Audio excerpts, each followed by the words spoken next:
शुरुआत होती है एक बेबी हेजहॉग से जिसके पास सुपर नेचुरल पावर थी, इतनी तेज रफ्तार कि वो पूरे आइलैंड का चक्कर एक ही सांस में लगा सकता था। लेकिन सोनिक के पेरेंट्स नहीं थे। उसे लॉन्ग क्लॉ नाम की एक समझदार ऑल ने पाला था। लॉन्ग क्लॉ हमेशा सोनिक को समझाती, अपनी पावर्स का इस्तेमाल बहुत एहतियात से करना। दुनिया में ऐसे कई लोग हैं जो तुम्हारी ताकत छीन लेना चाहेंगे। सोनिक मासूमियत से कहता है, आप फिक्र ना करें, मुझे कोई नहीं देख सकता, मैं बहुत फास्ट हूँ। लेकिन तभी इकिडना ट्राइब के खूंखार योद्धा वहाँ पहुंच जाते हैं और सोनिक पर हमला कर देते हैं। लॉन्ग क्लॉ उन्हें देख लेती है। वो सोनिक को बचाकर उड़ने लगती है, लेकिन इकिडना वॉरियर्स तीर चलाते रहते हैं। एक तीर लॉन्ग क्लॉ को लग जाता है और वो नीचे गिर जाती है। गिरते ही वो सोनिक से कहती है, तुम्हारी जैसी पावर मैंने आज तक किसी के पास नहीं देखी, इसलिए इसका लालच हमेशा लोगों के दिलों में रहेगा। तुम्हारे पास बचने का सिर्फ एक ही रास्ता है, भागते रहो और खुद को महफूज रखो। वो अपनी पॉकेट से एक रिंग निकालती है और अर्थ की तरफ एक पोर्टल खोल देती है। ये जगह यूनिवर्स के दूसरे कोने में है, वहाँ तुम सेफ रहोगे। सोनिक रोकर कहता है, मैं आपको छोड़कर कहीं नहीं जाऊंगा, आप ही मेरा सब कुछ हो। लॉन्ग क्लॉ उसे रिंग देते हुए कहती है, मेरी फिक्र मत करो, अगर कभी खतरा महसूस हो इन रिंग्स का इस्तेमाल करना, हमेशा दौड़ते रहना। सोनिक पोर्टल की ओर बढ़ता है। इकिडना वॉरियर्स लॉन्ग क्लॉ पर फिर हमला करने दौड़ते हैं। सोनिक लॉन्ग क्लॉ को बचाने के लिए उसकी तरफ भागता है, लेकिन तब तक पोर्टल बंद हो चुका था। अब हम 10 साल बाद एक शांत टाउन ग्रीन हिल्स को देखते हैं। यहाँ टॉम नाम का एक पुलिस ऑफिसर रहता है। टॉम रोड पर गाड़ियों की स्पीड चेक कर रहा होता है। उसकी लाइफ बेहद बोरिंग हो चुकी थी, क्योंकि ग्रीन हिल्स की पॉपुलेशन बहुत कम थी और वो ज्यादा लोगों की मदद करना चाहता था। काफी देर इंतजार करने के बाद भी कोई कार नहीं आती तो वो मजाक में एक टर्टल की स्पीड माप लेता है। तभी अचानक सोनिक वहाँ से गुजरता है। टॉम के स्पीडोमीटर पर अजीब से नंबर दिखाई देते हैं। टॉम हैरान रह जाता है, उसे लगता है शायद मशीन खराब है। लेकिन सोनिक कई बार वहाँ से इतनी तेजी से गुजरता है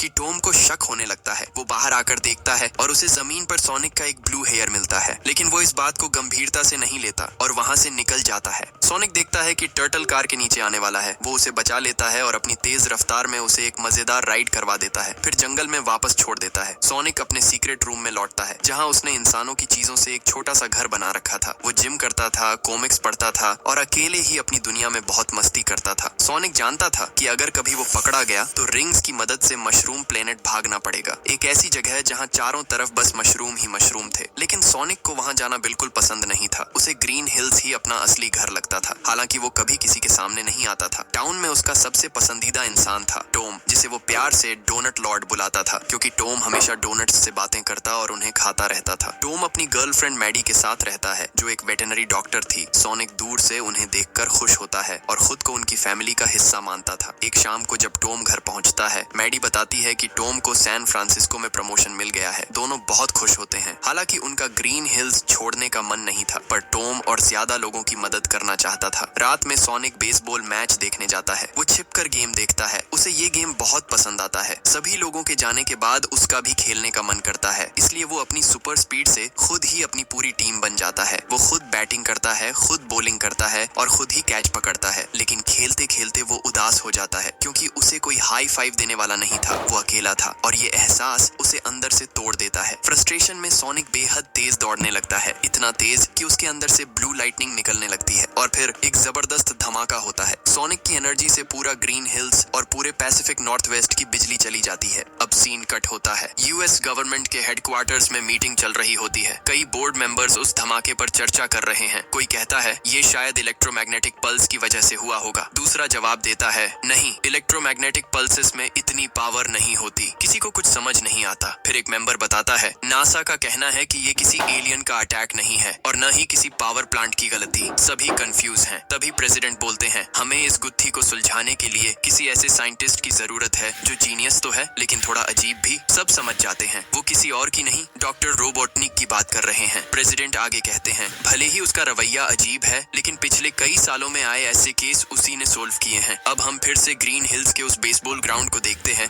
जहां आर्मी इन्वेस्टिगेशन कर रही होती है। तभी वहां एक बड़ा हाईटेक ट्रक आता है और उसमें से निकलता है डॉक्टर रोबोटनिक। उसके पीछे उसका असिस्टेंट एजेंट स्टोन भी होता है। रोबोटनिक आते ही अपना रौब दिखाने लगता है। वो आर्मी ऑफिसर को ताने मारता है, यहाँ तुम्हारी जरूरत नहीं है, अब मेरा शो शुरू होता है। वो अपनी ट्रक से कुछ एडवांस्ड ड्रोन्स निकालता है और उन्हें हर दिशा में भेज देता है। ड्रोन जंगल में पहुंचकर हर चीज को स्कैन करने लगते हैं। तभी एक ड्रोन को सोनिक के फुटप्रिंट्स मिलते हैं। रोबोटनिक उन निशानों को देखकर हैरान हो जाता है। वो एजेंट स्टोन से कहता है, ये कोई आम फुटप्रिंट नहीं है, मैंने इसे पृथ्वी के हर जीव से इसे मैच किया, लेकिन ये किसी से मेल नहीं खाया। इसका मतलब है ये किसी दूसरे वर्ल्ड का क्रिएचर है। रोबोटनिक अब बेहद एक्साइटेड है। वो अपनी पूरी सर्चिंग टीम को उस जगह भेज देता है। आर्मी और ड्रोन उस एरिया को चारों तरफ से घेर लेते हैं। दूसरी ओर सोनिक ये सब दूर से देख रहा होता है। वो समझ जाता है कि ये सब उसे पकड़ने आए हैं। घबराकर वो मशरूम प्लेनेट जाने की तैयारी करने लगता है। वो जल्दी जल्दी अपना बैग पैक करता है, अपनी रिंग्स निकालता है और जैसे ही पोर्टल खोलने लगता है उसे अचानक किसी के आने की आवाज सुनाई देती है। वो रिंग का इस्तेमाल नहीं करता और किसी सेफ जगह जाने का फैसला करता है।